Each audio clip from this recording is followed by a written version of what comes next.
Seguro que sabes qué son los corales, pero ¿has oído hablar de las gorgonias? Las gorgonias son un tipo de coral y, por tanto, también son animales. Estas tienen unas ramificaciones repletas de unas estructuras llamadas pólipos, los cuales tienen unos pequeños tentáculos que sirven para capturar el alimento.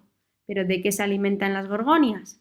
Resulta que su alimentación se basa en una gran variedad de pequeños organismos que viven en suspensión en el agua, el plancton. Además, también comen materia orgánica, como cacas y restos de animales muertos. ¿Y dónde viven las gorgonias? Las gorgonias se distribuyen en todos los mares y océanos del mundo, y las encontramos viviendo fijadas al fondo marino, ya que no tienen capacidad para desplazarse. Un momento. Si lo pensamos bien, una gorgonia se parece bastante a un árbol, ¿no? Tiene ramas y viven fijas en el suelo. Pero recordad, es un animal y no una planta. Además, al igual que los árboles, las gorgonias forman bosques, ya que su estructura tridimensional ofrece un hábitat para otras muchas especies de animales, como por ejemplo las merluzas, las sepias, las estrellas de mar o las langostas.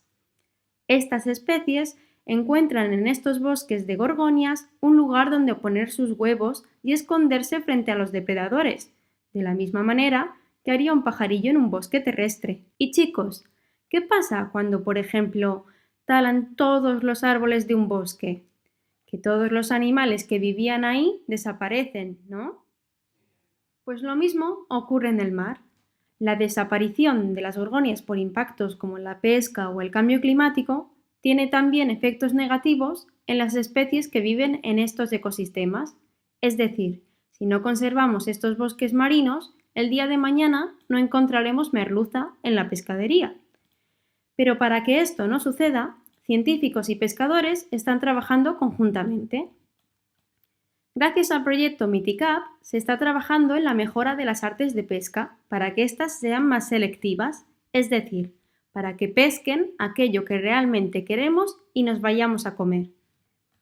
Hay muchos tipos de artes de pesca. Algunas, como las redes de arrastre, son las menos selectivas y arrasan con todo lo que encuentran a su paso, destruyendo así los bosques marinos y todas las especies asociadas, mientras que otro tipo de artes, como las artesanales, son más selectivas y por tanto más sostenibles para el medio marino. Por otro lado, los investigadores del proyecto RESCAP se encargan de devolver al mar todas las gorgonias que son capturadas accidentalmente en las redes de pesca. Tras la devolución, se hacen varios seguimientos con robots submarinos para comprobar la supervivencia de las gorgonias restauradas. Gracias a estos seguimientos, se ha visto que la mayoría de ellas sobreviven, por lo que este método de restauración es exitoso y su aplicación favorece la conservación de estos ecosistemas marinos.